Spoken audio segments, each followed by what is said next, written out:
너 진짜 유리 멘탈이구나. 안녕하세요, 유현철입니다. 여러분, 저 보셨을 때 네, 멘탈 어떤 거 같으세요? 멘탈? 네, 정신력. 너 진짜 유리 멘탈이구나. 너 좀 그러지 마라. 제가 많이 들었던 얘기예요. 이제 40대가 된 지금도 적지 않게 들었던 소리죠, 과거에. 제 이제 마음이 이렇게 왔다 갔다 왔다가 뭐 우울할 때는 확 우울해지고 즐거울 때는 확 즐거워지고 약간 조울증인가? 뭐 그렇게 생각이 들 정도로 좀 기분이 왔다 갔다 하던 사람이었고, 한번 우울해지면 정말 땅속 깊이 동굴을 쭉 파고 들어가는 그런 시절이 있었습니다. 이런 저의 약간 유리 멘탈스러움을 이제 좀 관리하고 멘탈을 약간 일정하게 유지하게 된 건 얼마 되지 않아요. 실은 제가 아이들을 키우면서 이 멘탈 관리하는 어떤 저만의 깨우침, 알미 있었거든요. 오늘 좀 그 얘기를 좀 하려고요.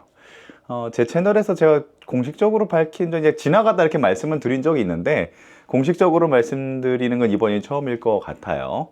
저는 지금 5살 된 딸 쌍둥이를 키우고 있는 육아 아빠로 살고 있습니다. 2020년도에 아이들 태어나고 5살이 된 지금까지 제가 이제 거의 주 양육자로서 돌보면서 지내고 있습니다. 한 두 돌 때까지는 정말 힘들었던 것 같아요. 두 돌 때까지는 정말 힘들었던 것 같아요. 뭐 힘들었던 원인은 여러 가지가 있을 것 같아요. 대표적인 것 중에 하나가 이제 저도 육아를 좀 하게 되면서 육아를 하면서 좀 받아들인 사실인데, 육아는 오롯이 제 시간을 아이의 성장과 맞바꾸는 것. 즉 제가 시간을 충분히 주면 아이는 건강하게 자라나는 그런 거라는 거. 그러니까 그런 일종의 등가교환이란 거를 좀 받아들이게 되었거든요. 두 돌 전까지는 그거 못 받아들였습니다. 특히 제가 한창 아이들 2돌 전까지는 이제 코로나 한창일 때라서 바깥에 거의 출입도 하지 못하고 집안에서 말 못하는 아이 둘만 데리고 아내와 함께 그렇게 계속 키웠었거든요. 그러니 스트레스가 좀 심하다 정도를 넘어서 막 우울증으로 다가오더라고요. 밖에 나가지 못하지, 제가 원래 하던 것들 못하지, 일하던 것도 못하지, 사람을 만나지도 못하지, 이제 육아로서 쌓인 스트레스가 있으면 그걸 이제 사람을 만나거나 아니면 뭐 맥주라도 한잔 하면서 풀어야 되는데 그러지도 못하지. 또 이렇게 노력을 내서 아이들에게 정말 열과 성을 다해서 아이들을 길러내고 있는데 아이들은 저한테 뭐 충분한 피드백을 해준다거나 대화가 되는 것도 아니지. 그러니까 아마 상실감이 가장 컸던 것 같아요. 예. 육아를 하면서 특히 저희 집 같은 경우는 양가의 도움 없이, 친지들의 도움 없이, 그리고 뭐 별도의 베이비시터의 이제 도움 없이 아이들을 키우다 보니까 더 심했던 것 같습니다. 1년 그렇게 키우고 아내가 이제 복직을 하고 제가 이제 아이들을 주로 돌보는 입장이 또 됐죠. 아내는 출근을 해야 되고 저는 또 프리랜서다 보니까 아이들에게 맞춰서 시간을 쓸 수가 있잖아요. 그러다 보니까 자연스럽게 이제 아이들 일정에 모든 걸 맞추게 됐어요. 뭐 대표적으로 이제 어린이집을 보내면 보통 아이들 어린이집 하원 시간이 4시에서 5시인데 그 전까지는 집에 와야 된다는 거. 그 말은 4시부터 5시 이후에 제 일과는 없다는 거. 일도 할 수 없고 사람을 만날 수도 없고 뭐 그런 거죠. 뭐. 그런 것들이 이렇게 아이를 기르기 전까지 그냥 듣던 것들하고 제가 직접 경험하는 거는 정말 결이 다르더라고요.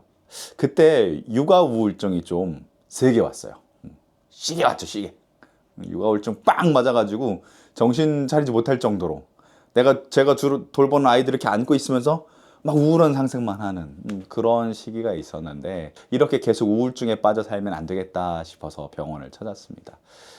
운 좋게 이 상담과 약물 치료의 비율을 적절하게 가져가시는, 막 약만 막 쓰시는 분도 아니고 그렇다고 상담만 막 하시는 분도 아니고 요걸 좀 적절히 하시되, 나는 약물 치료를 최소화한다, 좀 더 이야기 상담을 통해서 환자 스스로 이제 빠져나올 수 있게끔 그런 어떤 치료를 한다라고 이제 생각하시는 선생님을 좀 만나봤게 됐는데, 그분하고 한 달 반 정도 이렇게 이제 2주에 한 번씩 만나 뵈면서 치료를 받았던 것 같아요.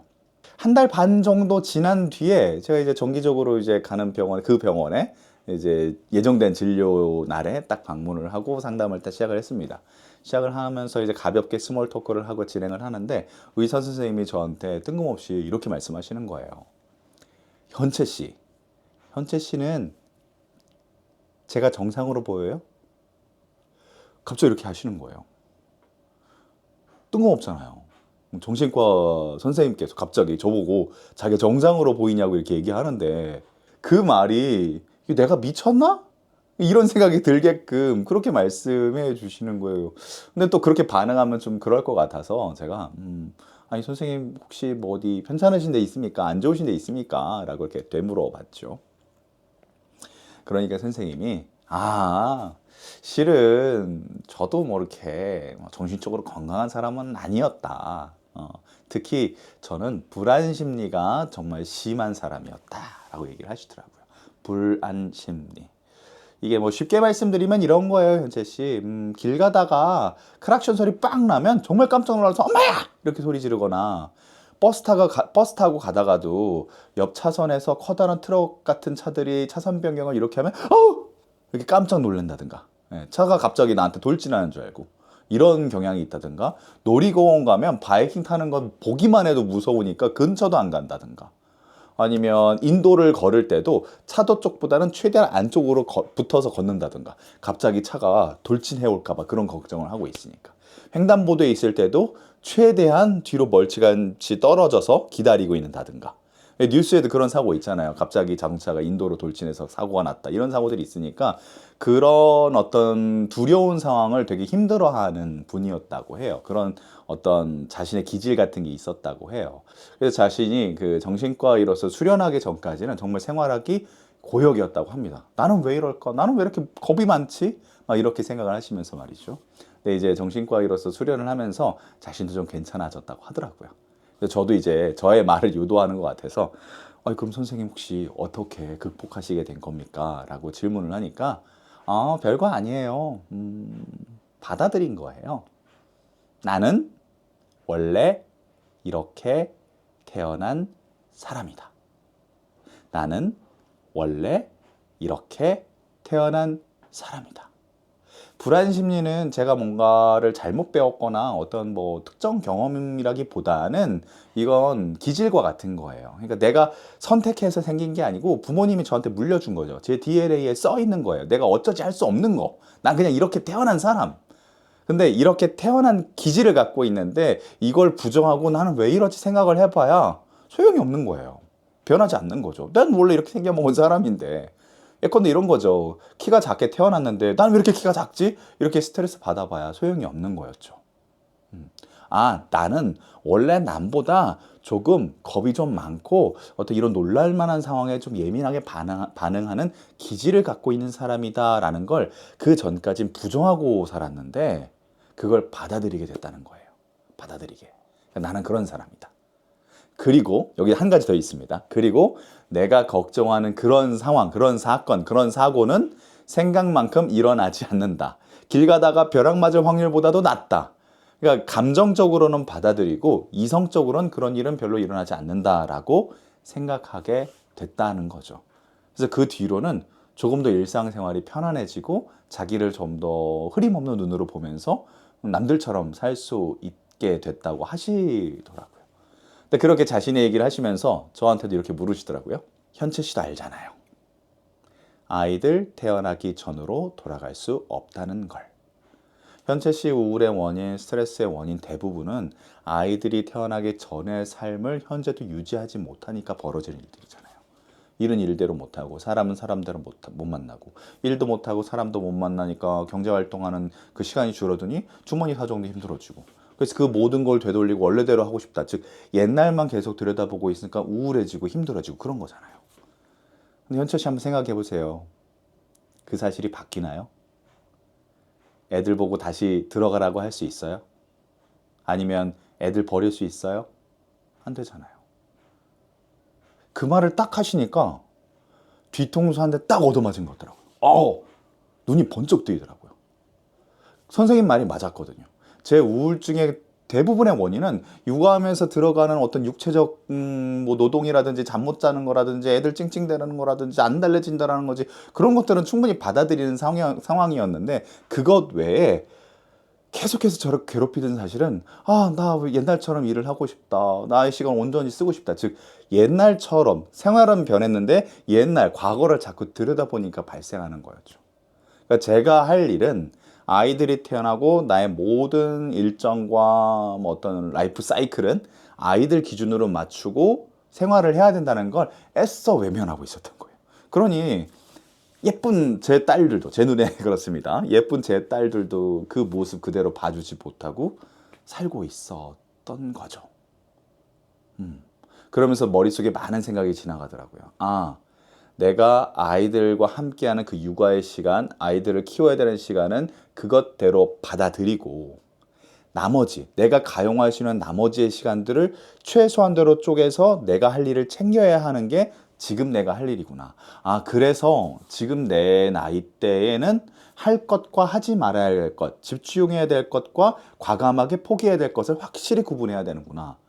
그런 생각이 확 들더라고요. 생각해보면 그 전에 저는 이거 다 내가 다 해야 되는데, 나 애들도 키우고 일도 해야 되고 나 놀 것도 놀아야 되고 술도 마셔야 되고 다 해야 되는데 욕심만 부리면서 징징대고 있었던 거였어요. 선생님이 그 말씀을 딱 하시는 순간 제 과거, 제가 정신적으로 힘들었던 과거가 머릿속에 주마등처럼 이렇게 지나가면서, 아, 그랬지. 내가 쉽게 말하면 징징댔구나. 아, 나 이거 더 하고 싶어요. 뭐 이런 식으로 징징댔던 거지. 어른스럽게 인정하고 받아들이고 소화했던 건 아니구나. 그런 생각이 들더라고요. 그래서 그 일을 계기로 저의 멘탈 관리가 예전엔 이렇게 되던 게 지금은 이렇게, 여기서 잔잔바리로 이렇게 되게 됐습니다. 여기서 연장선으로 아이들 키우면서 발생하는 어려움들도 조금 더 쉽게 소화하게 된 것 같아요. 뭐 대표적으로는 저희 아이들 이제 5살이고 아침마다 전쟁을 치릅니다. 아이들 어린이집 등원시킬 때. 특히 자기 하고 싶은 거에 집중을 좀 잘 하려 하는 저의 2호 딸은 아침에 자기가 마음에 안 들면 잘 안 움직여요. 근데 5살 된 아이들한테 제 뜻대로 아이가 움직이지 않는다고 아이들한테 뭐라고 해봐야 소용이 없거든요. 왜? 애는 원래 그런 거니까. 애는 원래 그런 거고 그런 모습이 차차차차 괜찮아질 거라는 걸 나는 믿고 내가 좀 버텨야 되고 내가 좀 견디는 거고 내가 받아들여야 되는 거니까 라는 생각을 좀 하게 돼서 육아 스트레스는 상당히 경감이 됐습니다. 네. 아마 지금 이 시간에도 육아 때문에 정말 힘든 부모님들이 많으실 거로 생각이 돼요. 저는 이렇게 말씀을 드리고 싶어요. 태어난 아이에 대해서 내 삶, 내가 내 마음대로, 내 뜻대로 되지 않는다고 해서 그 상황 자체에 되지 않는 거에 대해서 집중해봐야 상황은 변하지가 않더라고요. 빨리 안 통하는 아이한테 막 뭐라고 해봐야 안 돼요. 3살 돼서 말문이 좀 트이죠? 그때부터는, 얘하고 이제 대화가 되나 보다 싶어서 막 하거든요? 그래도 논리적인 대화는 안 돼요. 설득 안 되고 타협 안 됩니다. 저도 공부를 해보니까 그렇더라고요.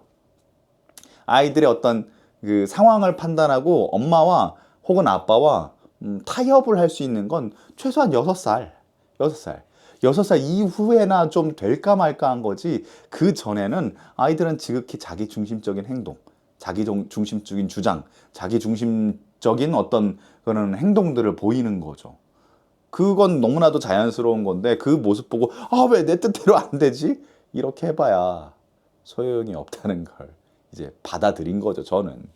그래서 이제 현재 육아가 힘들어도 그렇게 한번 생각해 보셨으면 좋겠어요. 내가 힘든 상황에 왜 힘들지라고 생각해 봐야 상황이 변하지 않는 거니까 그 자체를 좀 받아들이는 것, 마음속으로 받아들이는 것, 그게 더 중요하지 않나 싶습니다. 네. 그래도 지금은 웃고 있죠. 예전에는 진짜 막 울면서 막 이렇게 살았습니다. 네.